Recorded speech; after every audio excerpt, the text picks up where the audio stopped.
Bruno Marchal, quatrième vidéo sur mon expérience de coach depuis 1999 dans la relation de couple dans cette série de vidéos. Qu'est-ce que les couples que j'ai accompagnés m'ont appris? Ce sera toute mon expérience professionnelle, entre guillemets, c'est personnel et donc ça n'a qu'une valeur personnelle et professionnelle. D'autres coachs qui auraient la même expérience que moi pourraient vous dire d'autres choses et ce serait très bien aussi. Et d'ailleurs, j'adore partager ce que disent d'autres coachs sur leur expérience car ça m'enrichit également. Donc ça, c'est continuer à faire des vidéos pour partager nos expériences. Toutes les expériences sont bonnes à vivre, on n'a pas à les juger, on a juste à les ressentir et c'est ce qui est bon. Donc d'autres points qui font que lorsque votre couple est en crise, si c'est votre conjoint qui est en crise, effectivement, il va en permanence évaluer parce qu'il ne sait pas où il va dans l'avenir, qu'est-ce qui est mieux pour lui, et donc il va comparer votre couple, même qui dure peut-être depuis des années, en lui mettant des points positifs et des points négatifs en fonction du passé, mais aussi du présent. Il va aussi vous comparer avec son amant, avec sa maîtresse éventuellement, avec le fait de vivre seul ou de vivre en couple à nouveau, etc. Donc vous allez être en phase de comparaison, et donc plus vous allez marquer des points positifs, plus vous allez avoir des chances de récupérer votre couple, et plus vous allez faire des interdits, des choses qui ne vont pas, et bien plus vous avez des chances que ça ne fonctionne pas. Alors, le premier point, c'est l'authenticité. Autant quand le couple va bien, l'authenticité est quelque chose de formidable et qui fait marquer des points, autant en période de crise, l'authenticité n'est pas terrible. Si on dit tout ce qu'on pense sans filtre, si l'on donne nos besoins, si l'on dit ce que l'on veut, on ne veut pas se laisser faire, etc., eh bien vous allez marquer des points négatifs. Pourquoi? Parce que la personne qui est en crise ne sait plus où elle en est, n'a plus véritablement de points de repère, etc. Et si vous lui indiquez, alors elle a déjà du mal à se gérer, si vous lui indiquez vos besoins, etc., eh bien ça va la perturber encore plus, ça va dire je ne suis pas capable de toute façon je ne l'aime plus, il y a trop de pression, etc. Et donc je vais mettre des points négatifs à votre couple. Donc autant dans le couple traditionnel, on va faire des demandes. Quand le couple va bien, vous pouvez utiliser la CNV, vous pouvez utiliser la communication non violente, vous pouvez utiliser tout ce que vous voulez. Il y a des excellentes techniques qui sont développées sur Internet. Je les utilise, mais je laisse d'autres personnes faire des vidéos là-dessus, car c'est leur business, c'est leur métier.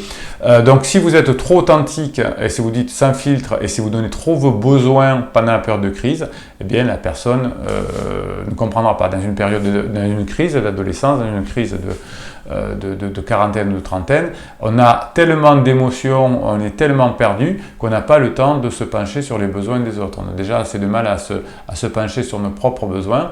Et donc, qu'est-ce qu'on fait? Eh bien, lorsque l'autre nous raconte ses besoins, eh bien, ça nous fait marquer des points négatifs. Donc, c'est vrai qu'on en a envie de parler de ses besoins, mais parlez-en à un coach, à un ami, pourquoi pas, mais pas à la personne qui est en crise, parce qu'elle va dire, lui ou elle me met la pression et n'a encore rien compris.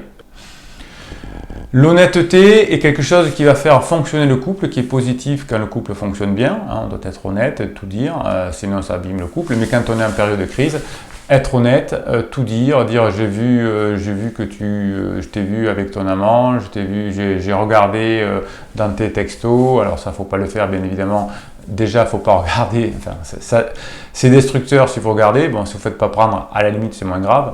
Mais c'est destructeur de toute façon pour vous, pour votre cerveau. Et si vous vous faites prendre, ou si vous l'avouez, si vous êtes honnête par rapport à ça, en disant je sais tout, j'ai tout vu, eh bien, ça va mettre des points négatifs dans votre relation. Alors je sais que parfois on dit on va tenter d'être un peu brutal, ce que disent les coachs, enfin en tout cas on va pas se laisser faire, alors on va employer des techniques de manipulation un peu traditionnelles pour créer le manque, etc. Donc ça ne fonctionne pas du tout, enfin en tout cas chez mes clients qui ont essayé. Ça ne marche pas, alors ça peut peut-être marcher chez plein de clients, parce que moi je récupère généralement les clients qui ont essayé des méthodes un peu marketing qui ne sont pas arrivées.